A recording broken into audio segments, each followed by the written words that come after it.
Hi friends, welcome to ஹெலோஸ் kitchen. இன்றைக்கி நம்ம என்ன பார்க்க போகிறோன்னா டேஸ்டியான மஷ்ரூம் பெப்பர் ஃப்ரை எப்படி பண்ணுறதுன்னு பார்க்க போகிறோம். வாங்க பார்க்கலாம். இப்போ நான் பேனை ஹீட் பண்ண வச்சுருக்கேன். பேன் நல்லா ஹீட் ஆனதும் ஆயில் ஊற்றிக்கோங்க. உங்களுக்கு எவ்வளோ ஆயில் வேணுமோ அந்த மாதிரி ஊற்றிக்கோங்க. நான் இன்றைக்கி கொஞ்சம் தான் ஆயில் ஊற்றிருக்கேன். இப்போ அதில் ஒரு ஸ்பூன் கடுகு போட்டுனதும் கருவேப்பிலை போட்டு தாளிச்சிக்கலாம். இப்போ நான் 2 ஆனியனை நல்லா ஃபைனாக சாப் பண்ணி வச்சுருக்கேன். இப்போ அதை ஆட் பண்ணிக்கலாம். இப்போ நல்லா சாட் பண்ணி விட்டுக்கோங்க. அதுக்கப்புறம் நமக்கு எவ்வளோ தேவையோ அந்த அளவுக்கு உப்பு போட்டு நல்லா திருப்பி சாட் பண்ணுங்கள். அப்போ தான் அது சீக்கிரமாக ஆனியன்ஸ் எல்லாம் நல்லா வதங்கி கிடைக்கும். உப்பு போடலைன்னா அது வதங்க லேட் ஆகும். அதான் ஃபஸ்ட்டே நம்ம உப்பு ஆட் பண்ணிக்கிறோம்.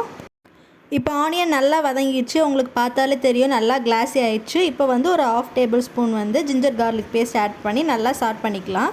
இப்போ ஜிஞ்சர் கார்லிக் பேஸ்ட்டோட பச்சை வாசம்லாம் போய் நல்லா வதங்கினதுக்கப்புறமா ஒரு கப்பில் 2 டொமேட்டோஸ் நல்லா ஃபைனாக சாப் பண்ணி வச்சுருக்கேன். அதை இப்போ ஆட் பண்ணிக்கிறேன். எல்லாத்தையும் நல்லா மிக்ஸ் பண்ணி டொமேட்டோ நல்லா வதங்கட்டும். இப்போ பாருங்கள், டொமேட்டோ நல்லா வதங்கிடுச்சு. நம்ம தேவையான மசாலாஸ் ஆட் பண்ணிக்கலாம்.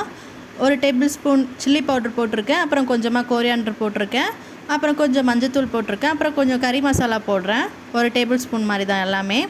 இப்போ அந்த மசாலாஸ் எல்லாம் நல்லா வதக்கி விட்டுக்கலாம். பச்சை வாசம் எல்லாம் போயிட்டு நல்லா வதங்கி வரட்டும்.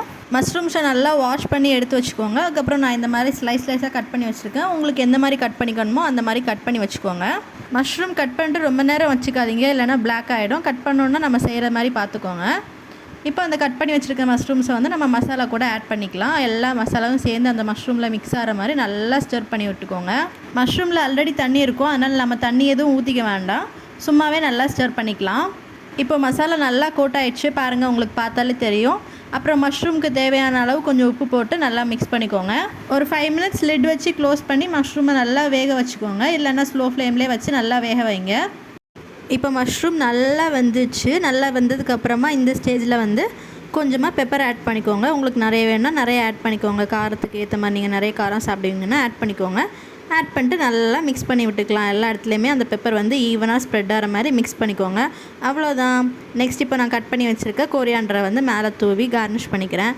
நம்ம பெப்பர் மஷ்ரூம் ஃப்ரை ரெடி ஆயிடுச்சு. இப்போ ஒரு பவுலில் ட்ரான்ஸ்ஃபர் பண்ணி நம்ம என்ஜாய் பண்ண வேண்டியதுதான். இந்த பெப்பர் மஷ்ரூம் ஃப்ரை லஞ்சுக்கு ஒரு நல்ல ஆப்ஷன். வேறு சைடிஷ் எதுவுமே வேணாம், இதை வச்சே பிசைஞ்சு சாப்பிட்டுக்கலாம். ரொம்ப டேஸ்டியாக இருக்கும், ரொம்ப ஹெல்த்தியும் கூட. நீங்களும் ட்ரை பண்ணி பாருங்கள் ஒரு நாள் வீட்டில். எப்படி இருந்துச்சுன்னு கமெண்ட் பண்ணுங்கள். உங்களுக்கு இது பிடிக்குமா பிடிக்காதான்னு சொல்லுங்கள்.